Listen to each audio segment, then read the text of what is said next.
Hello बच्चों, let's read the question. तो इस क्वेश्चन में बोला गया है कि resolution power is the ability of. Resolution power किस चीज की एबिलिटी है, जहाँ पे ऑप्शंस हमें दिए गए हैं। A, distinguish between two close points.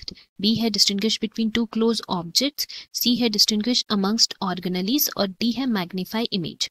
सो इस क्वेश्चन की अगर हम की कॉन्सेप्ट के बारे में बात करते हैं, then that will be resolving power. Now resolving power जो है, इसी को हम लोग क्या बोलते हैं, resolution power. So here we can say कि resolution power is also called resolving power. And ये क्या होता है, this is basically the ability of a microscope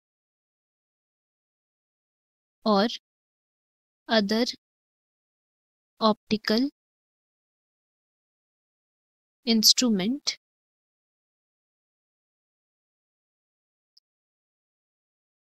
to distinguish between two objects that are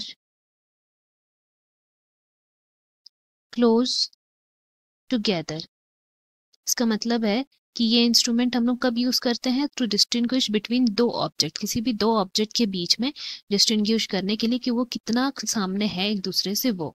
and हम लोग बोल सकते हैं इसका मेजरमेंट कहाँ किया जाता है, then we can say it is usually measured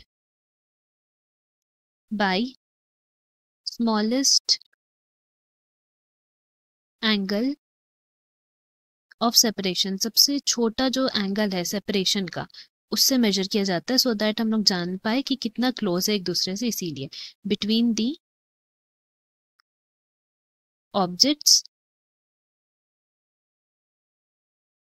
that can still be seen as separate, मतलब वो जो ऑब्जेक्ट है वो देखा तो जा रहा है कि सेपरेट है, लेकिन फिर भी वो कितना क्लोज है वो निकालने के लिए हम लोग यूज करते हैं रिजॉल्विंग पावर का। सो यहाँ से हम लोग बोल सकते हैं कि हमारा करेक्ट स्टेटमेंट है जो वो क्या हो जाएगा, resolution power is the ability to distinguish between two close object. इसीलिए ऑप्शन बी यहाँ पे हमारा करेक्ट हो गया। Hope you have understood it. Best of luck, thank you.